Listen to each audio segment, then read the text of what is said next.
यहाँ देखें एंट्रोपी और स्वतः प्रवृत्तिता। अब हमने एक ऐसा उदाहरण लिया जहाँ डेल्टा एच का मान 0 है। ये एक विलगित निकाय है ना, ना तो जिसमें अंदर हीट जा रही है, न जिसमें से हीट बाहर आ रही है, न जिसके ऊपर वर्क करा पाते हैं और न ये सिस्टम बाहर सराउंडिंग पे वर्क कर पाएगा।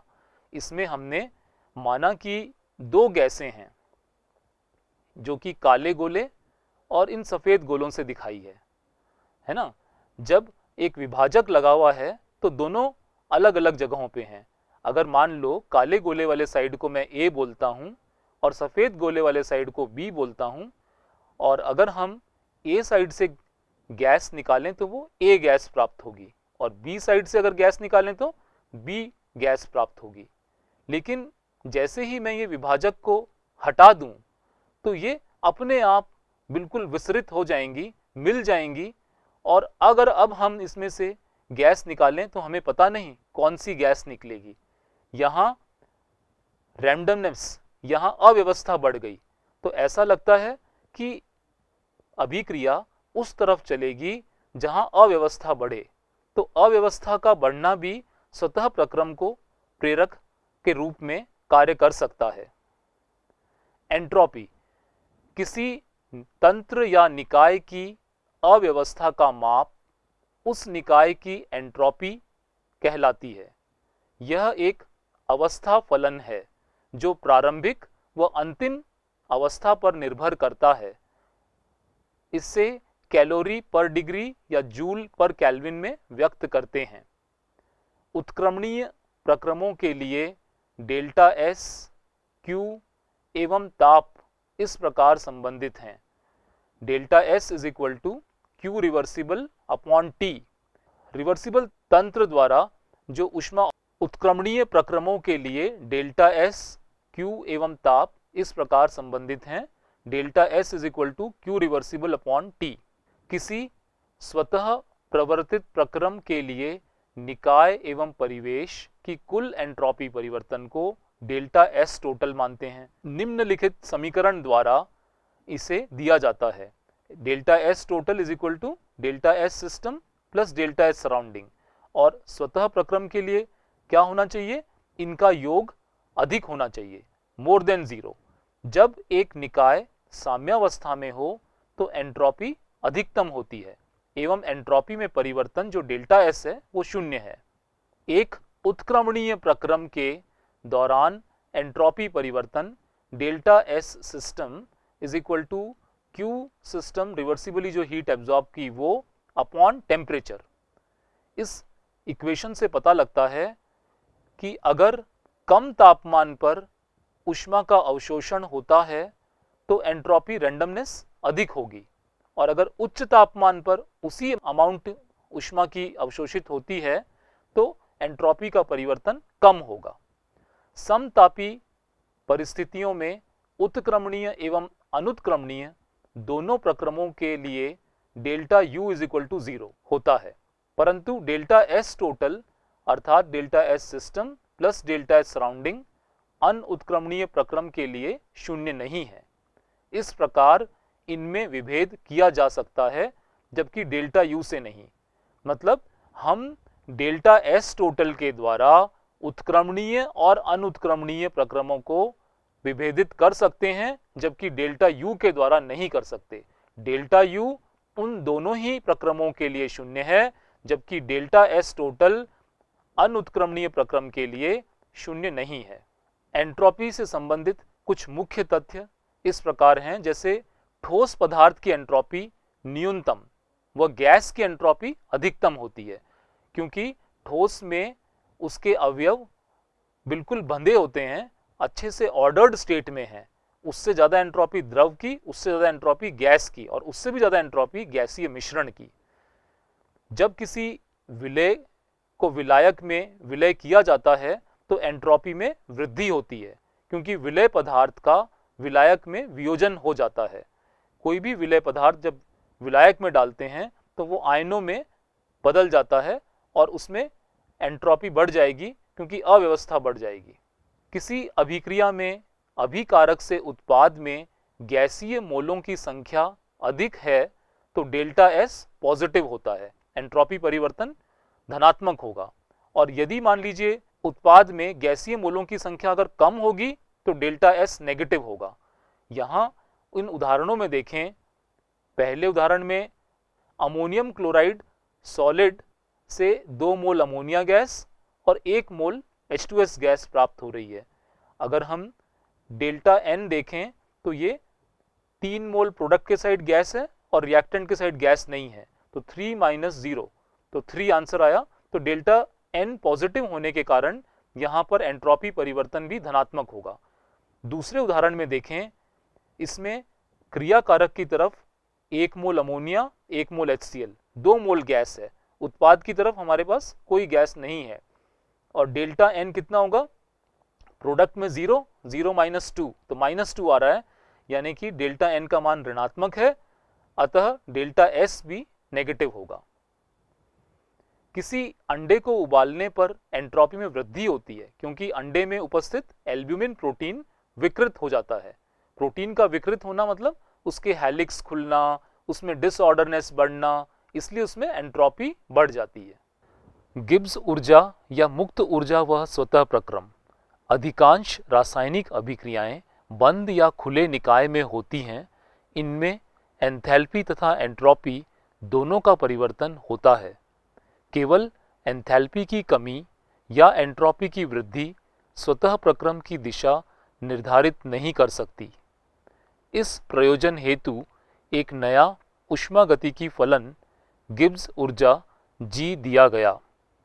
किसी निकाय द्वारा प्रक्रम में ऊर्जा से अधिकतम कार्य करने के लिए जितना ऊर्जा में परिवर्तन होता है या जितनी ऊष्मा मुक्त होती है उसे मुक्त ऊर्जा या गिब्स ऊर्जा कहते हैं।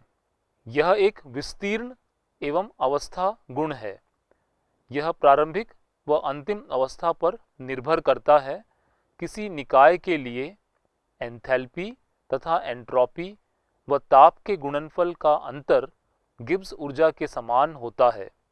इसे इस प्रकार संबंध से व्यक्त कर सकते हैं, G = H - Ts। H यहाँ पर एंथैल्पी, T टेम्परेचर और S एंट्रोपी। इस तरह से हमने एंथैल्पी और एंट्रोपी दोनों को कोरिलेट करके नया थर्मोडायनेमिक फंक्शन G दे दिया।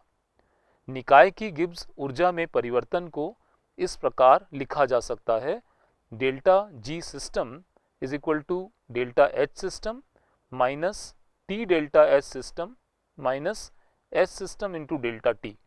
स्थिर ताप पर डेल्टा T = 0, तो ये टर्म 0 हो गई। अब इक्वेशन क्या रह गई, delta G system = delta H system minus T delta S system.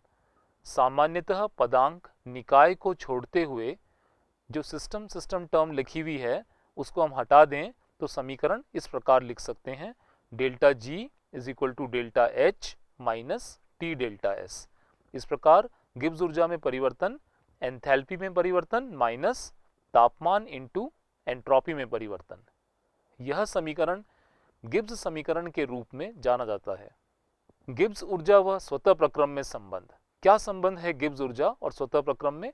जब कोई निकाय परिवेश के साथ तापीय साम्य हो तो परिवेश की एंथैल्पी में जितनी वृद्धि होती है उतनी ही निकाय की एंथैल्पी में कमी होती है। जो हीट सिस्टम से बाहर गई है, जितना एंथैल्पी की कमी निकाय में होगी उतनी ही एंथैल्पी की वृद्धि सराउंडिंग में होगी, या सराउंडिंग में जितनी एंथैल्पी की वृद्धि हो रही है निकाय में उतनी एंथैल्पी की कमी हो जाएगी। तो उसमें कुल एंट्रोपी परिवर्तन delta S total = delta S system plus delta S surrounding. ये जो डेल्टा S सराउंडिंग है इसे हम सिस्टम के टर्म्स में करना चाहते हैं, इसलिए डेल्टा S सराउंडिंग क्या हुआ, delta H surrounding upon T। और जितनी वृद्धि सराउंडिंग में डेल्टा S सराउंडिंग में डेल्टा H के कारण हो रही है उतनी ही सिस्टम में कमी होगी, इसलिए हम इसे लिख सकते हैं minus delta H system upon T। अब ये डेल्टा S सराउंडिंग की वैल्यू इस इक्वेशन में डाल दीजिए। यहाँ सराउंडिंग की जगह पे minus delta H system upon T लिखेंगे। Delta S total = delta S system plus minus का delta H system upon T. उपरोक्त समीकरण को पुनः व्यवस्थित करने पर T delta S total is equal to T delta S system minus delta H system आएगा। स्वतः प्रक्रम के लिए डेल्टा एस टोटल 0 से अधिक होना चाहिए, it should be greater than 0। अतः minus delta H system minus T delta H system greater than 0 होगा। तो ये जो समीकरण देख रहे हैं delta H system is equal to delta H system minus T delta H system, इसके उपयोग करके उपरोक्त समीकरण को हम इस तरह से लिख सकते हैं। ये जो चीज है h minus T delta S, ये किसके बराबर है? डेल्टा जी सिस्टम के बराबर है। तो यहां अंदर इस ब्रैकेट में हम क्या लिख पाएंगे? Minus delta G. तो माइनस डेल्टा जी 0 से अधिक होना चाहिए, या यूं कहें delta G is equal to delta H minus T delta S, it should be less than 0, 0 से कम, नेगेटिव में होना चाहिए। डेल्टा जी का मान ऋणात्मक आना चाहिए। डेल्टा एच सिस्टम अभिक्रिया की एंथैल्पी में परिवर्तन है और टी डेल्टा एस वह ऊर्जा है जो उपयोगी कार्य के लिए उपलब्ध नहीं है। इस प्रकार डेल्टा जी उपयोगी कार्य के लिए नेट ऊर्जा है एवं इस प्रकार मुक्त ऊर्जा का मापन है। इस कारण इसे अभिक्रिया की मुक्त ऊर्जा भी कहा जाता है। डेल्टा जी स्थिर दाब एवं ताप पर स्वतः प्रवर्तिता की कसौटी है। यदि डेल्टा जी ऋणात्मक लेस देन 0 है तब प्रक्रम स्वतः प्रवर्तित होगा, और यदि डेल्टा जी धनात्मक ग्रेटर देन 0 है तब प्रक्रम अस्वतः प्रवर्तित होगा। अभिक्रिया की स्वतः प्रवर्तिता पर ताप का प्रभाव या गिब्स ऊर्जा पर ताप का प्रभाव, ये गिब्स समीकरण है delta G is equal to delta H minus T delta S. स्वतः प्रक्रम के लिए हमने देखा डेल्टा जी कैसा होना चाहिए? ऋणात्मक, नेगेटिव होना चाहिए। अब हम अलग अलग तरीके से देखें किन कंडीशंस में डेल्टा जी नेगेटिव आ सकता है। पहला कंडीशन देखें, अगर अपना डेल्टा एच नेगेटिव है, यहाँ पर नेगेटिव है, डेल्टा एस पॉजिटिव है, डेल्टा एस पॉजिटिव होगा तो ये टर्म भी नेगेटिव हो गई और ये टर्म भी नेगेटिव हो गई, तो डेल्टा जी आर नेगेटिव आएगा। कि इस कंडीशन में सभी ताप पर अभिक्रिया स्वतः प्रवर्तित होगी क्योंकि डेल्टा जी का मान ऋणात्मक आएगा। दूसरा कंडीशन, यदि डेल्टा एच नेगेटिव है और डेल्टा एस भी नेगेटिव है, ये टर्म नेगेटिव है और डेल्टा एस नेगेटिव होने से ये वाली टर्म हमारी पॉजिटिव हो गई क्योंकि आगे माइनस का साइन है, और डेल्टा एस नेगेटिव होने से ये टर्म प्लस में आ गई। तो अब अगर डेल्टा जी नेगेटिव चाहिए तो ये टर्म कम रहनी चाहिए। कम कब रहेगी? जब तापमान कम होगा। तो इसलिए इस कंडीशन में निम्न ताप पर डेल्टा जी नेगेटिव आएगा और निम्न ताप पर अभिक्रिया स्वतः प्रवर्तित होगी। मान लीजिए कंडीशन यही रहती है, डेल्टा एच नेगेटिव और delta S negative. Delta S negative से ये टर्म पॉजिटिव बन जाती है और तापमान यदि उच्च है तो टी डेल्टा एस का टर्म अधिक हो गया, पॉजिटिव वैल्यू, और डेल्टा एच कम रही, उससे डेल्टा जी पॉजिटिव आएगा और उच्च ताप पर अभिक्रिया अस्वतः प्रवर्तित होगी।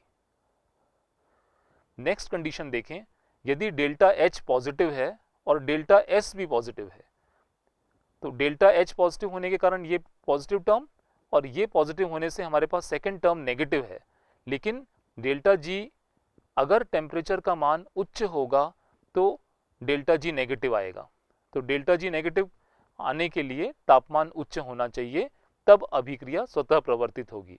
लेकिन इसी कंडीशन में अगर निम्न ताप रखते हैं, निम्न ताप रखेंगे तो क्योंकि ये पॉजिटिव लिया हुआ है तो ये टर्म हमारे पास नेगेटिव है, लेकिन तापमान कम होने के कारण ये टर्म छोटी हो गई और डेल्टा एच पॉजिटिव है, इसलिए कुल मिला के डेल्टा जी पॉजिटिव आएगा और अभिक्रिया अस्वतः प्रवर्तित होगी।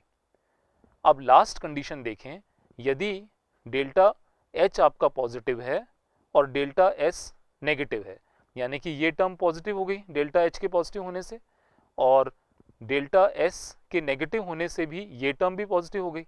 अब हम तापमान बढ़ाएं या कम करें, कुल मिला के डेल्टा जी पॉजिटिव ही आएगा। तो ऐसी कंडीशन में सभी ताप पर अभिक्रिया अस्वतः प्रवर्तित होगी। गिब्स ऊर्जा में परिवर्तन व साम्यावस्था। किसी उत्क्रमणीय अभिक्रिया जिसमें अग्र व पश्च अभिक्रिया का वेग समान होता है तथा साम्यावस्था उत्क्रमणीय अभिक्रिया के लिए आवश्यक शर्त है। यदि उत्क्रमणीय अभिक्रिया में अब अग्र अभिक्रिया स्वतः प्रक्रम में हो तो डेल्टा जी नेगेटिव तथा पश्च अभिक्रिया के लिए डेल्टा जी पॉजिटिव होता है, जिससे क्या हुआ, साम्यावस्था पर delta G is equal to 0 होगा। गिब्स ऊर्जा में परिवर्तन तथा साम्य स्थिरांक में निम्नलिखित संबंध है। Delta G is equal to delta G naught plus R T L N K. यहाँ पर के क्या है, साम्यावस्था स्थिरांक, और डेल्टा जी नॉट मानक गिब्स ऊर्जा, आर गैस कांस्टेंट और टी टेम्परेचर। अब ये इक्विलिब्रियम की रिएक्शन दिखाई है, A plus B giving C plus D, और साम्यावस्था पर डेल्टा जी 0 होता है। अतः इस समीकरण में आप डेल्टा जी को 0 लगाएंगे तो क्या रह गया, 0 is equal to delta G naught plus R T L N K. इसको रीअरेंज करें तो delta G naught is equal to minus R T L N K, और नेचुरल लॉग को log टू द बेस 10 में convert करेंगे तो delta G naught is equal to minus 2.303 R T log K. यदि गैसीय अभिक्रिया के लिए साम्य स्थिरांक आंशिक दाब Kp के रूप में है तो delta G naught is equal to minus 2.303 R T log Kp होगा।